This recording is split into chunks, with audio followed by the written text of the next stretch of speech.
Movement-based leg training. Understand one thing, it all starts here.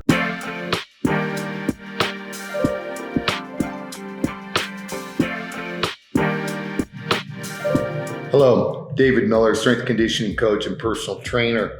And here starts our series of developing a great leg program. As a strength and conditioning coach, when we assess someone's movement pattern, the first thing my eyes go to is the relationship with the feet and the ground. As they say, everything starts from the ground up. So instead of looking at the leg and we start with the glutes and the hips, a better approach and a smarter approach is evaluate the foot and what we're trying to do with it. Our expression of movement and power is always started with a relationship with the ground. And guess what that relationship is? It's the foot and how it contacts the ground, what it can do. So let's take a look at this lower leg and how we can build a smart program that improves our capacity of our leg, making us a little bit more bulletproof, and also extending our healthy and active lifespan, right? Because the lower leg and our active lifespan are so directly related. The lower leg, the foot, the ankle, and the calf. Well, it's amazing if we really take a look at the structure and the anatomy of it. It's a multi-spatial articulating joint, multiple joints, wrapped in beautiful connective tissue and large tendons that can handle an incredible amount of force. Not only absorb force, but respond with it with power. Just think about jumping up and down, what's really going on. We want that foot structure, the tissue quality, to be like a rubber band. Wonderfully explosive rubber band that can handle up to 7 times our body weight and then deliver wonderful power and force out of that with no injury to the rest of our body. We need to assess it and evaluate it to make sure it's everything it needs to be. If it breaks down in either tissue quality or we lose range of motion, all motor patterns will be affected by that. We truly are connected from the ground up. So, what do we look at? Number one, how do we articulate this feet? Should do everything. Those foots, it definitely can go flexion and extension.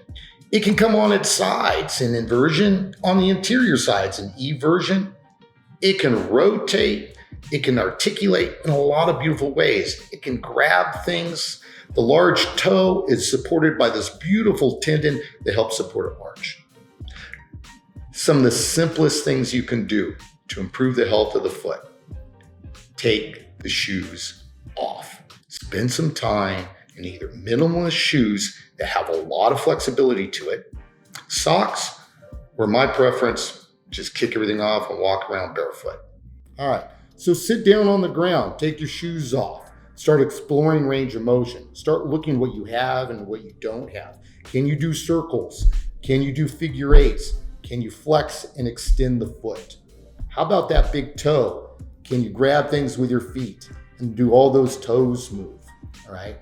Can you put your feet and toes down on the ground and lift up the big toe without moving the other toes? What sort of mobility? How far of flexion do you have in the ankle? How far extension do you have in the ankle? Poor flexion extension, we can see it when you squat. That's the first thing a good coach looks at. When you're squatting and your mechanics are poor, we're looking right at the feet and trying to see what you can actually do with your ankle mobility. All right, take your shoes off, start exploring what you can and can't do. If you have a little band, we can wrap around the foot, a little TheraBand. We can start already with some strength training by tying a band to it and start playing around with some flexion extension, what we call gas pedals. Just extending as far as we can and flexing as far as we can. Just like little gas pedals. Improving circles with a band, giving some resistance, start building up some strength, start pushing range of motion. Even more so, we can grab that little band, tie it to the toe, start doing little toe push-ups, right? Little toe curls, improving the tendon that runs off of that and helps support the arch, which is so important in rebound and expressing power, absorbing and expressing, which is what we want the foot to do. moving up through the ankle, looking at the articulation. Can we get into inversion where our feet go up on the sides? Can we be there? Can we handle our body weight there? Can we turn our feet in the eversion to handle that? Can we do combinations of pushing our foot to the outside and then walking up to a calf raise? Do we have that capacity? These little walks that you're seeing on the video show a couple simple ways that we push our athletes to do in their prep, in the beginning. We're working the lower leg. We're improving mobility and strength and being a little bit more bulletproof. And at the same time, we're improving the knee, the joint above it. Other things we can do for the foot.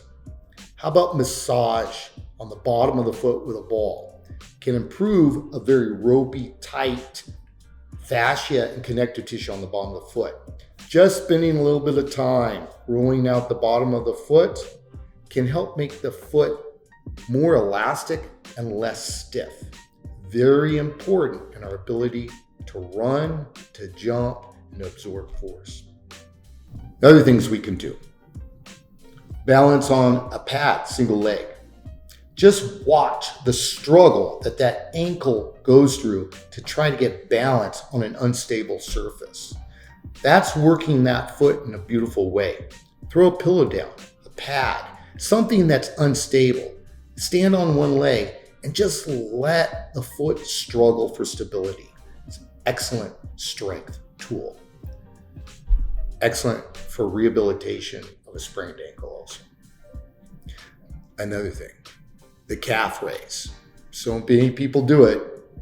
Maybe in the top 3 of mostly poorly done exercises in the gym. Why? The setup is incorrect. Number 1, let's get our shoes off. We need to do a calf raise where we have mobility. We've got to take those shoes off. Number 2, let's get on single leg. That way we're not leaning on one or the other. Put the foot on a block. We want as much range of motion and flexion and extension in that ankle as we can get. We don't need a lot of weight. Try it body weight only. It will work. Key thing is lock the knee, push range of motion, and control the tempo. Because there's so much connective tissue in the ankle and foot, if any speed is provided into the calf raise, we're just bouncing off connective tissue. We're no longer working the strength of the muscles that support the lower leg. Now we're just jumping off the tendons. That's not what we're trying to do when we do a calf raise. The way we control that, slow it down. Slow tempo in a calf raise. Pushing the heel all the way down and driving that heel all the way up till you feel it to the big toe. Locking the knee and slowing it down. Higher reps, 20, 30 reps on a single leg. You can get the strongest calf guy that uses incredible amounts of weight on a calf machine and watch him not be able to handle 10 reps body weight on a single leg because he's pushing range of motion and he's slowing it down and finally he's working the muscle belly and not the tendons. All these things are very important. So let's review. Foot mobility, tissue quality of the bottom of the feet, great articulation, providing some strength and resistance to the big toe, to flexion and extension. Take the shoes off, do some patterns of walking that will push our range of motion, and doing the calf raise properly without shoes, single leg, range of motion, lock knee, and slow. This is a wonderful way to start programming the entire leg. Always start from the ground up. Remember, everything's connected here. A healthy lower leg and a healthy foot structure ultimately will give you a healthy leg. If our feet are weak, I don't care how strong your legs are, you have a weak leg. That's just the truth. So we'll continue with this with the next series. We'll move up to the knee and all the muscles that support that knee.